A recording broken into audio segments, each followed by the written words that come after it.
In this module of Chapter 2 on life tables, Module 2.6, I will briefly compare period and cohort life table concepts and results.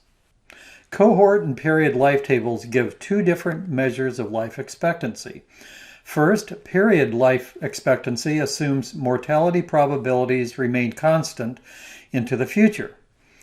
In contrast, cohort life expectancy uses mortality probabilities prevailing each year or day throughout the lifetime of the oldest member of the cohort.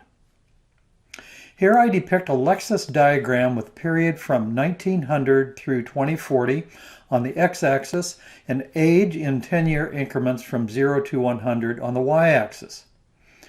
I show cross-sectional 10-year survival probabilities here used to produce a period life table based on the survival probabilities prevailing in the decade 1920 through 1930.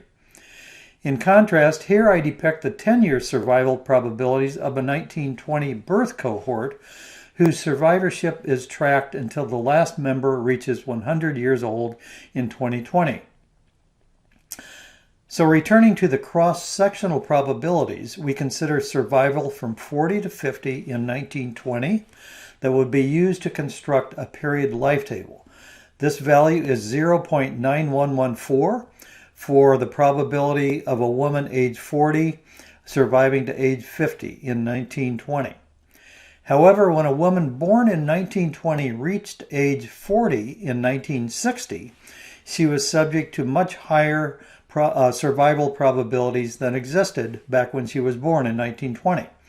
The probability of her surviving from 40 to 50 in 1960 had improved to 0.9653. So this additional 5% survival probability is considered the survival bonus for women born in 1920 that they actually experienced when they were 40 years old.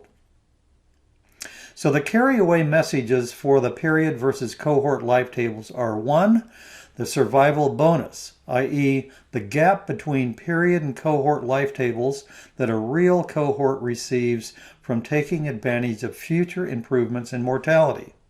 Second, the convergence of life expectancies between period and cohort life tables when mortality is no longer improving each year. This convergence is actually occurring in most countries of the world today because the rate of improvements in mortality at older ages is slowing. Understanding the advantages and limitations of period versus cohort life tables is important and extends well beyond what I cover here. Additional information on these comparisons is available in our Biodemography book with a discussion of the concepts in Table 2.6 and in an important original paper by Josh Goldstein and Ken Wachter published in Population Studies in 2006, where they derive key mathematical relationships between cohort and period life expectancy estimates. This completes Module 2.6. In the next module, I will cover a number of key life table metrics, such as central death rate, life table entropy, and sensitivity analysis.